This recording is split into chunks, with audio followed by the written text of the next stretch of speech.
Hi, Hickok here again.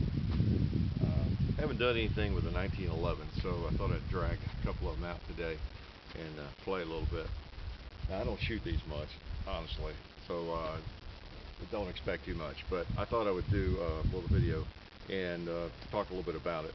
This is a Series 80 1911, and I'll put that back in the holster because I was going to start with this older one here. This goes back to 1940s. It's a Colt, United States Army 1911. It's a Colt 45 ACP. If you're not really familiar with these, I guess you could say most of them are in 45 caliber. You can purchase them in 9mm or 38 Super, but most people think of it as a 45 caliber ACP pistol. Okay? Semi-automatic. Slides back on this one. Forward, hammer, trigger, click. So they operate much like I guess other pistols, in that they have a hammer instead of a striker like a Glock, but you have safety here on the side, thumb safety. But the slide, comes back when you fire, picks up another round, it's in the chamber, and it's ready to fire. In that sense, it's like most semi-automatic pistols. Now this one is, as I said, it's old. It was carried in World War II. It's a Colt. It's 45 caliber, of course. It was a military issue going back to 1911 up until around the mid-80s, 1980s, when we switched over to the 9mm and the Beretta. So no modifications, of course, on this particular gun. As I said, in order for this to fire, you have to disengage the thumb safety like that, and then of course you have to depress the grip safety, which is natural as you grip the gun. So you grasp it like so, disengage the safety, click, it's ready to fire. Okay. Now this is an old one. It has the short trigger, has the mainspring, full mainspring housing there. A couple of things I don't particularly like in a 1911. Sights are horrible. You may have heard criticisms about the old 1911s and how you couldn't shoot them. Servicemen complained about them. They were nothing like probably the revolver they had shot growing up, and then they get into the service and they're handed this thing, and it really does feel different, and you have to get used to it in order to learn to shoot it. But in reality, they're pretty accurate, inherently accurate, just a little bit hard to shoot for a lot of people. This one particularly with a short trigger is a little bit difficult for me. I like to bring it out every now and then and fire it. And I'm going to fire this just a little bit, just in the interest of history. Okay. Put an old magazine in this thing. You'll notice the slide doesn't generally lock back on this one like it should on the last round it's fired. Put my ears on. I may not hit anything with this baby, but I'm going to take a couple shots. Around the chamber, ready to go.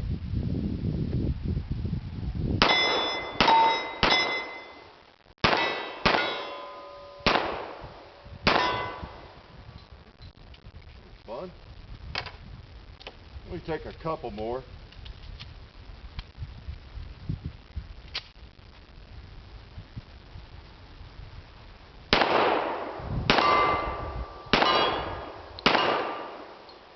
I'm going to try some long range. I don't know if I hit anything or not, but we'll see.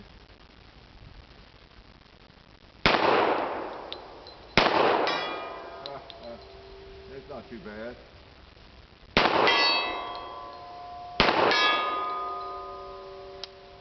Okay, that was 80 and then 50 yards, so they'll shoot if you can hold them steady. And I noticed the slide didn't stay back, but I'm pretty sure it's empty. We'll see. Yeah, it's empty. All right. Interesting old gun, piece of history. This is a Series 80. This is a more recent gun. This is right the way I picked it up on the shelf. It does have the flat mainspring housing and the long trigger, and sights are a little bit better. Now, other than that, this is a stock gun. There's nothing been done to this at all. It's the Colt barrel, and frame, and slide, everything. It's just as it came. Series 80 gun. And if I'm going to shoot one, I'm in a 1911 mood, I'll generally get this one out. Mostly, honestly, I shoot Glocks and revolvers and old cowboy guns and that sort of thing. But I still like these 1911s. I put them in the historical context, and enjoy them from that standpoint more than anything. So this has a magazine in it. It's empty now. Put a mag in it. I'll take a few shots with this one. I should be able to shoot this one a little better, but it's basically very little different from that one, just a stock old 1911. Put the safety on and holster it. As you bring these guns out, you want to keep your fingers straight. Put your thumb on the safety. Engage it. The thumb safety's engaged. Put it down. Bring it up. Re-engage the safety.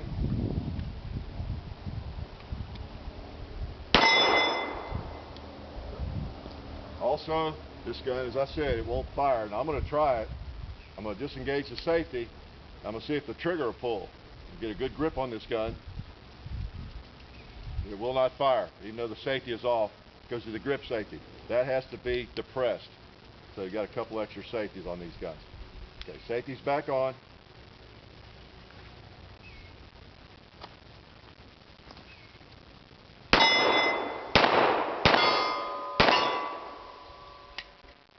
Load, slide back down.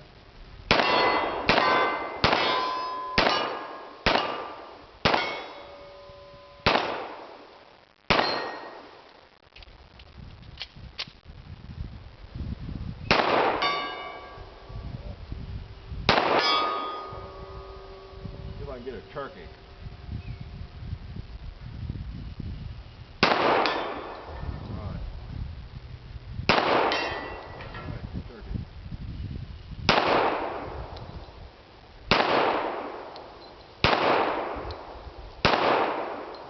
Pig doesn't want to get hit. I might have enough ammo to get him. Can't really see him very well. Oh well.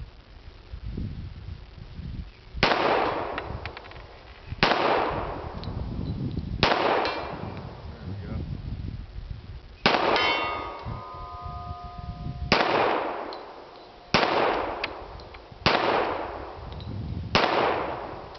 Alright. Beginning to throw ammo here.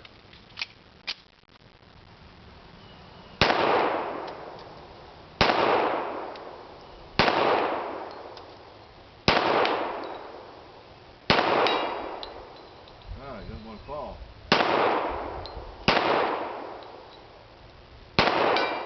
There we go. Becomes a principle of the thing after a while. Now, the old 1911 magazines are really easy to load. Not a lot of having to stand on them and cram things into them. These big old 45 bullets go into these 1911 magazines really easily. So I'll shoot one more magazine here. Since I was shooting so erratically there, I just hate to stop on a magazine like that. Safety's on in the holster.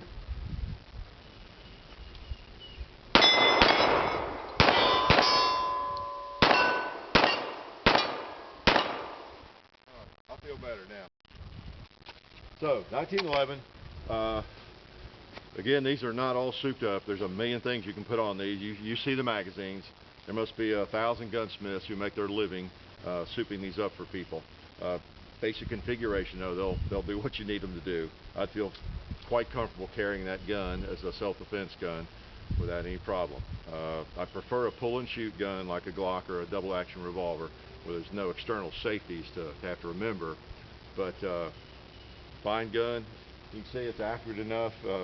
I was just kind of holding it in the wrong place. It goes right where the sights are, as most guns do. So, great gun, 1911, and they're all steel for the most part. That's how they differ from the newer, Springfields and H&Ks and Glocks and all those guns, which are great guns as well. Quite a piece of history. 1911.